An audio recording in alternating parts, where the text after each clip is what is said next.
Apabila orang bertanya kenapa saya bertanding dalam pilihan raya kecil kali ini, iaitu ini merupakan satu amanah yang telah diberikan kepada saya. Saya sebagai seorang pakar bedah berbanding menjadi YB ni sebenarnya tak ada kepentingan langsung. Tak perlu, lebih baik saya terus bekerja sebagai seorang pakar bedah dan saya habiskan masa saya bersama dengan keluarga, sama ada di dalam atau luar negara, tak ada isu. Tetapi apabila saya bertanya kepada sahabat ataupun kawan-kawan di tempat saya bertugas, dia bagi satu message. Dia kata, Mazri, if you do operations per day, 3 or 4 or 5 patients per day operations, you only treat 3, 4 or 5 patients. Tu dalam bahasa Jawanya lah. Dalam bahasa Melayunya dia kata, kalaulah Mazri kau rawat pesakit buat pembedahan 2, 3 atau 4, sekadar itu sajalah yang kau rawat, 2, 3 atau 4 orang. Tetapi apabila kau menjadi seorang pemimpin di sebuah kawasan, di sebuah dun ataupun sebuah negeri dan sebagainya, sekurang-kurangnya di sini saya terpaksa melihat 40,000 penduduk. Lebih banyak yang boleh kita lakukan untuk memberikan kebaikan kepada masyarakat. Dan kemudian saya lihat, kalau kita tengok sejarah-sejarah Islam, sebagai contoh, 10 orang sahabat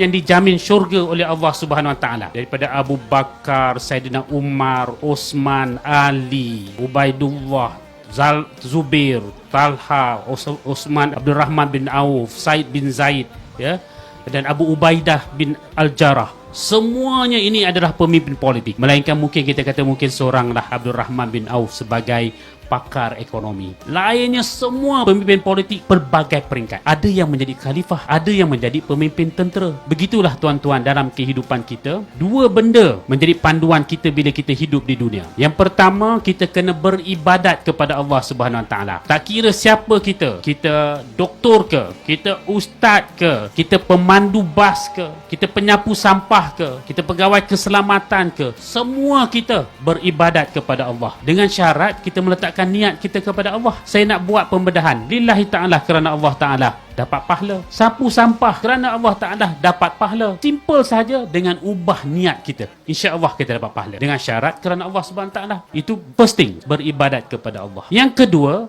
ialah khalifah. Tuhan jadikan kita sebagai khalifah di muka bumi. Semua kita adalah pemimpin dan setiap kita akan ditanya akan atas apa yang kita pimpin. Seorang suami menjadi pemimpin kepada keluarganya, dia akan ditanya tentang keluarganya. Tuan-tuan mungkin menjadi pemimpin di dalam jabatan, pemimpin di dalam unit yang kita pegang, pemimpin di dalam kawasan penduduk kampung kita. Semuanya akan ditanya. Apatah lagi menjadi seorang wakil rakyat misalnya, menjadi Perdana Menteri misalnya, semua kita akan ditanya. Jadi bila kita ada kefahaman sedemikian, kita faham kita ni kena hidup untuk beribadat, kita faham bahawa kita hidup untuk memimpin sesuai dengan anjuran Allah SWT.